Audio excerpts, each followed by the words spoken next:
Agora nós voltamos com a entrevista com o Dr. Chu Seong-ho 선생님, que é o presidente do Conselho de Unificação Nacional da Coreia no Brasil e é professor assistente médico no Hospital das Clínicas da Faculdade de Medicina da USP, de ouvido, nariz e garganta. Boa tarde. Boa tarde, Una. Boa tarde, pessoal da Estação I e ouvintes em geral. Ela teve pequena dificuldade de falar otorrinolaringologia, mas é isso mesmo, é para ouvido, nariz e garganta, tá?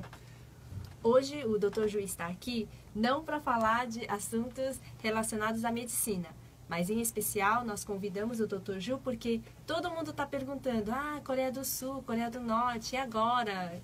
Vai estar entrando em greve, em guerra. Então, nós viemos com essa notícia quentinha para falar exatamente do ponto de vista de um coreano que trabalha para esse movimento, né, de unificação das duas Coreias, o que realmente está acontecendo.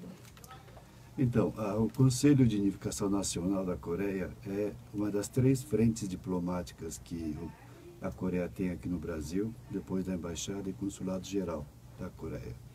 E o Conselho tem este papel de fazer com que as pessoas saibam por que da importância da unificação da Península Coreana. E isso não só diz a Península na Ásia, mas envolve grandes players mundiais e pode também, ao longo da entrevista, dizer por que isso pode ser interessante para o Brasil também. Tá? Mas então, o Dr. Ju acha que a Coreia do Sul, Coreia do Norte vai se unificar? Essa é a intenção, porque é o mesmo povo. Agora, a situação está, como vocês estão acompanhando no rádio, na televisão e nas mídias, realmente o ambiente está um pouco quente, porque a Coreia do Norte só tem arma nuclear para ele poder mostrar moeda de troca, para ele poder ser conhecido internacionalmente, sair desse bloqueio que os Estados Unidos, liderado pelos Estados Unidos, está impondo à Coreia do Norte. Então, ele se desesperou e está ameaçando usar arma nuclear e está desenvolvendo, de fato, até alcançar os Estados Unidos, inclusive. Mas tem uma coisa muito curiosa, é que quem vocês acham que a Coreia do Norte mais detesta? O país que a Coreia do Norte mais detesta é o Japão. Por isso que o Japão está muito assustado com os testes de mísseis balísticos. Depois, obviamente, vem os Estados Unidos. A terceira é a China, apesar de eles terem uma relação comercial e política importante. A Coreia do Norte, ele tradicionalmente não gosta da China. É uma coisa curiosa isso, né? Pensei que eram aliados, então não são aliados? Então, eles são aliados pelo interesse mútuo que a China quer a Coreia do Norte, separando a Coreia do Sul, que indiretamente é os Estados Unidos. Então, para a China é interessante, e vocês sabem que a China é um país que tem inúmeros povos diferentes. Então, eles consideram a Coreia do Norte mais ou menos como um país apêndice, como todos os outros povos que compõem a China.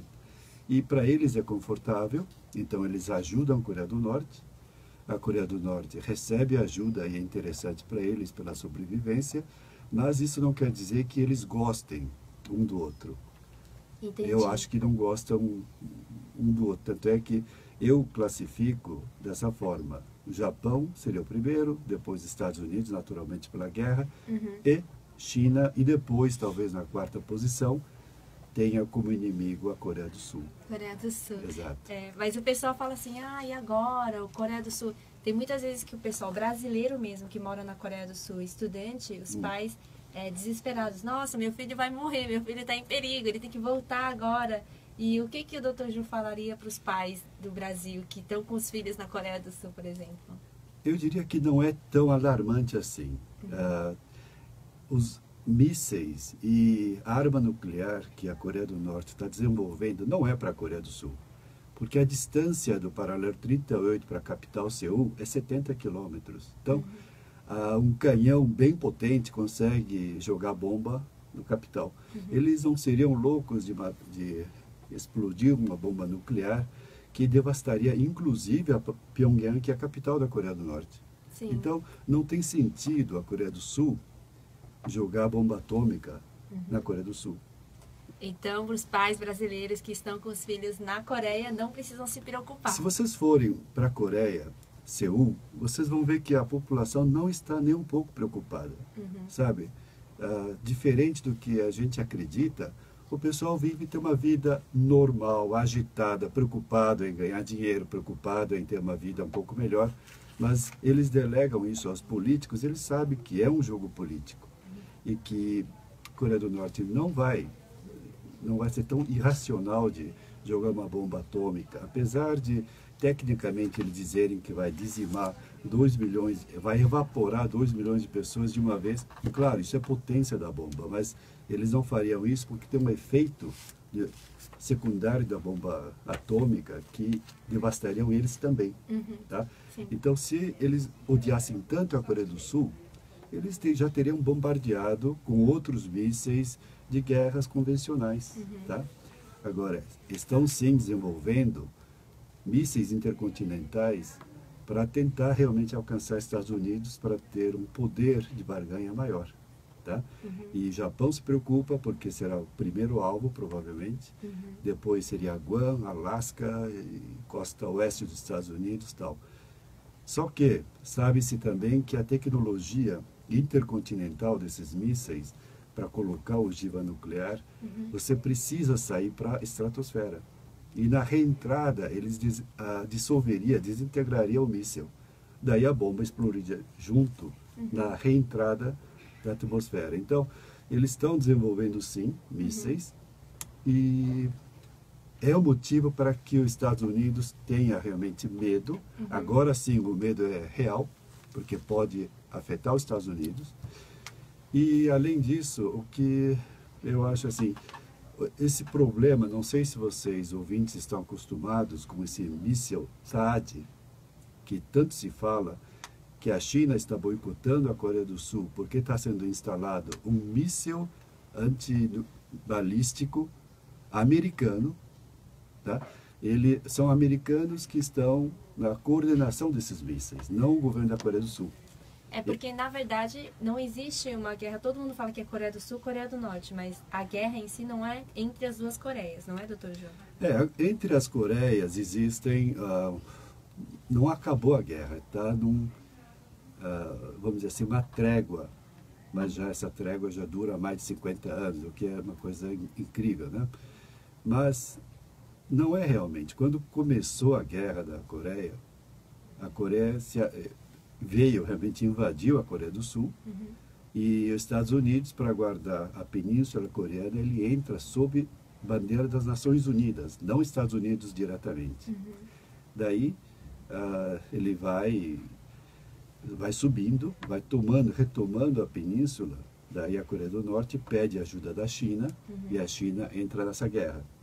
E aí depois, percebendo que as Nações Unidas estão subindo até a Coreia do Norte, a China e todo mundo resolvem então fazer um acordo, uma trégua, e a famosa Paralela 38 vem dessa época. Tá?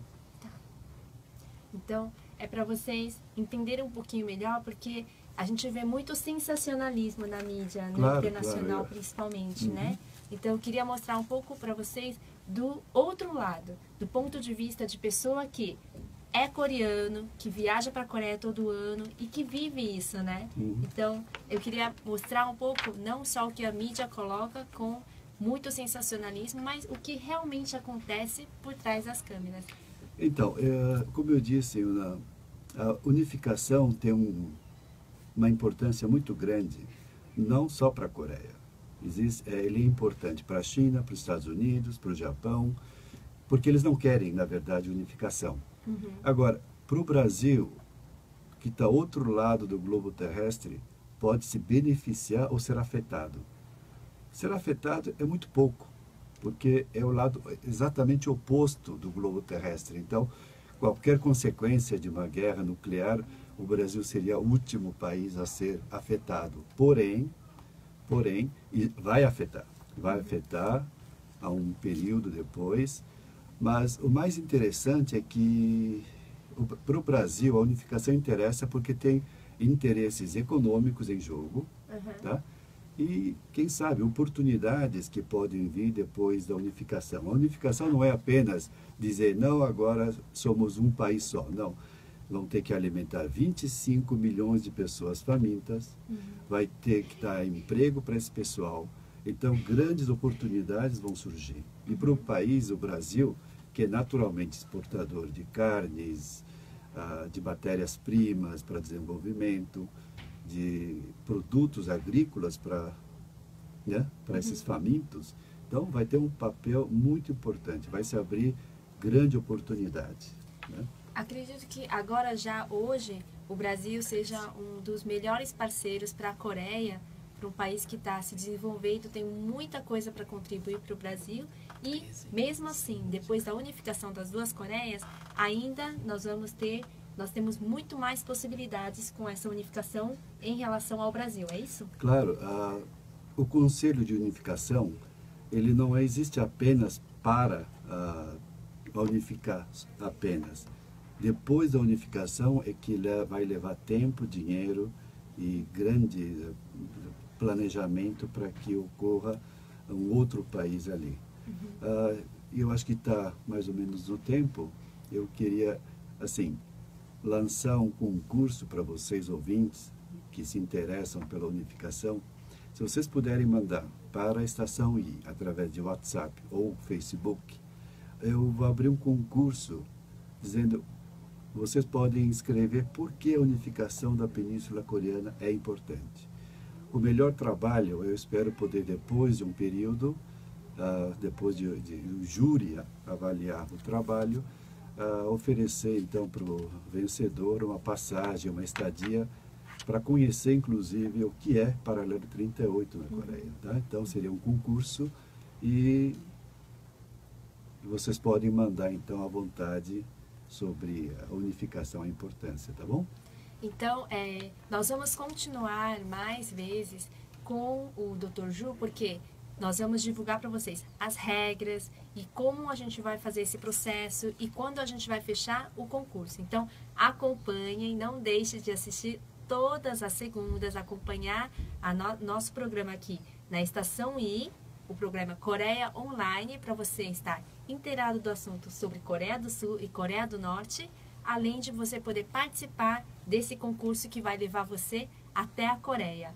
Então, uma coisa importante, nós vamos voltar periodicamente com o Dr. Ju e o pessoal da sua equipe, do Conselho de Unificação das duas Coreias, para realmente o pessoal entender melhor, porque ainda o brasileiro, principalmente que está tão longe, não conhece a nossa realidade e não conhece, nem o pessoal, acredito que eles não conheciam sobre a existência do Conselho também. Com certeza.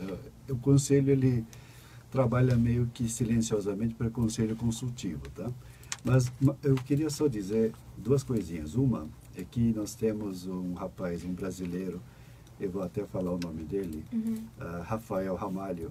Ele está na Coreia, eu tive o prazer de encontrar com ele. Ele é muito envolvido com a unificação, sendo brasileiro. E hoje ele está, assim, um grande estudioso na unificação.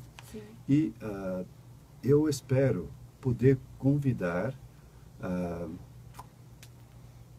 não só coreanos, mas brasileiros, algum político, alguém que realmente se interesse ou que conhece sobre o processo, a necessidade da unificação, para você convidar aqui no programa, tá bem, Ana? Claro, eu agradeço muito de ter disponibilizado do seu precioso tempo, né, de estar aqui junto com a gente na rádio e eu queria que o senhor participasse mais vezes para realmente mostrar para as pessoas a verdade, o fato que realmente acontece por trás das câmeras ou além das matérias sensacionalistas e do pessoal que realmente só escreve, que conhece bem superficialmente, mas que não conhece a realidade, né?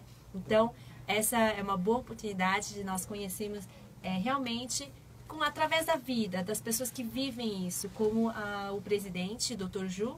E muito obrigada pela sua presença e espero poder contar com sua entrevista mais vezes. Eu que agradeço, e agradeço também a Estação I, e é um prazer falar com vocês, os ouvintes do programa, tá bom? Muito obrigada.